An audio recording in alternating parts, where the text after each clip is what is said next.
Assalamualaikum warahmatullahi wabarakatuh. Selamat sore Pak Dani dan rekan-rekan sekalian. Terima kasih pada kesempatan hari ini saya akan menyampaikan materi tentang potensi oligarki kekuasaan antara partai politik dan pengusaha dalam pemilu di Indonesia pasca 75 tahun Indonesia merdeka.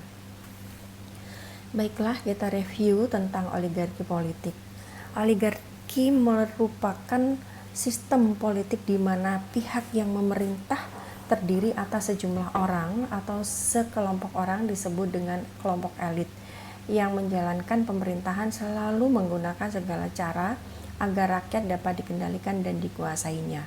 Menurut Aristoteles, oligarki adalah sebuah sistem pemerintahan oleh sedikit orang kaya yang biasa disebut dengan kaum aristokrat yang bertujuan demi kepentingan pribadinya. Sedangkan menurut Jules S. Migdal, oligarki adalah kaum elit atau strongman, merupakan aktor politik yang memiliki latar beragam, bisa seorang tuan tanah, mafia, pebisnis, preman, dan kekuatan marga atau dinasti. Fokus Migdal di sini adalah strongman dengan aturan dan sistem keadilan yang dibangunnya menyerupai negara, membuat pemimpin negara tidak bisa menjalankan kebijakan secara efektif sehingga strongman dapat menguasai sumber daya negara seperti tanah, air, dan kontrak negara. Contoh negara yang menganut sistem politik oligarki di sini adalah negara Yunani kuno, Uni Soviet, dan apartheid Afrika Selatan, di mana Uni Soviet hanya memperbolehkan anggota partai komunis yang dapat memegang jabatan di pemerintahan, dan di Afrika Selatan hanya orang-orang minoritas berkulit putih yang bisa memerintah secara oligarki atas mayoritas penduduk Afrika Selatan berkulit hitam. Dan politik rasisme ini secara resmi pada tahun 1948 disebut apartheid dan berakhir pada saat Nelson Mandela menjadi presiden. Membahas tentang oligarki ini, kita kaitkan dengan undang-undang yang sedang menjadi isu kekinian, yaitu Omnibus Law Cipta Kerja. Munculnya rancangan undang-undang Omnibus Law Cipta Kerja semakin melapangkan kekuatan asing dan kekuatan swasta untuk semakin mencengkeram sumber daya alam negeri ini.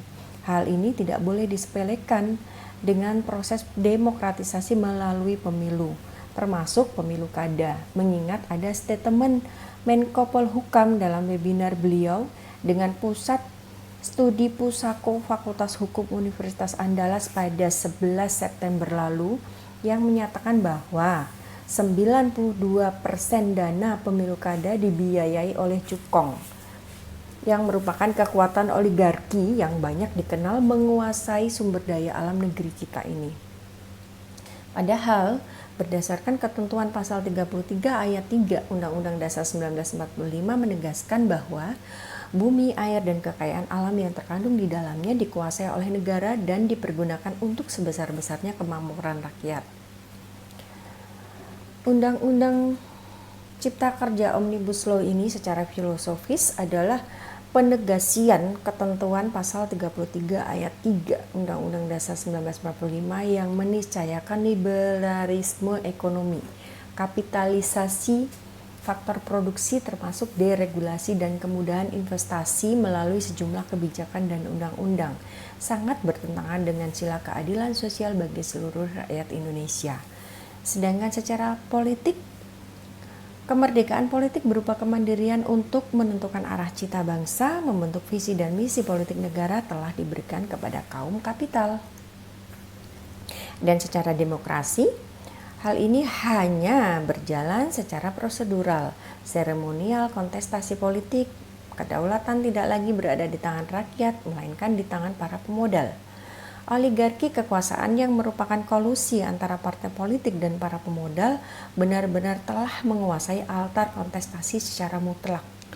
Rakyat hanya dijadikan sebagai alat legitimasi, dan kader politik partai politik pun setelah berkuasa hanya memiliki kewajiban mengabdi kepada partai dan melayani kepentingan para pemodal yang membiayainya.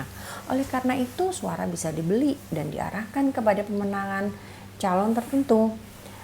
Sistem pemilu dan pilkada langsung telah berpotensi menegasikan substansi suara rakyat sekaligus mengkhianati amanat sila kerakyatan yang dipimpin oleh hikmat kebijaksanaan dalam permusyawaratan perwakilan.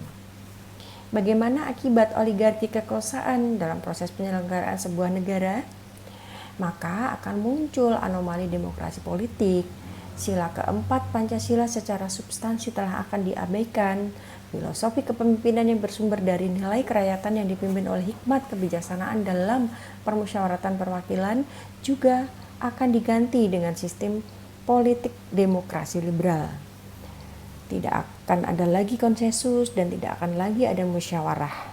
Semua keputusan termasuk soal pengisian jabatan pun ditentukan melalui mekanisme demokrasi liberal yang berasaskan one man one vote. Bagaimana dengan sistem pemilu langsung? Pilpres dan pilkada, suara rakyat diambil untuk melegitimasi rakyat dalam bentuk numerik yang seolah-olah telah dilibatkan dalam menentukan kepemimpinan yang menduduki jabatan tertentu kekuasaan. Dalam demokrasi liberal, sistem ini melegalkan kapital untuk membeli suara dan legitimasi dari rakyat dalam pemilu yang diikuti oleh banyak partai politik. Yang dihitung bukan kebenarannya, kebijakannya, atau kearifannya, melainkan yang dipedulikan hanyalah jumlah suara yang akan menentukan kemenangan dan melegitimasi kekuasaan. Lantas, akankah dihasilkan wakil-wakil rakyat berkualitas dari partai politik peserta pemilu? Bagaimana dengan Indonesia? Apakah masih terjajah dari sisi keamanan dan politik? Kemerdekaan sejatinya mewujud pada suatu substansi utama, yaitu aspek kemandirian keamanan negara dan aspek kemandirian dalam penyelenggaraan hukum dan pemerintahan.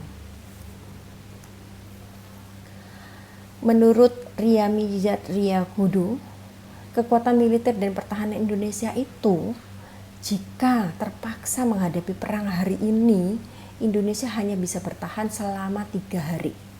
Nah, ini menandakan bahwa kondisi militer dan pertahanan semacam ini tak akan memungkinkan Indonesia dapat bersikap merdeka dalam urusan internasional, bahkan memudahkan asing untuk melakukan infiltrasi secara internal.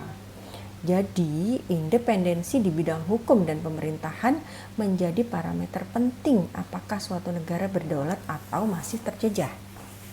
Sebagai catatan penting, dalam konteks hukum, baik perencanaan, hukum, dan perundangan juga penerapannya, Indonesia ternyata belum merdeka.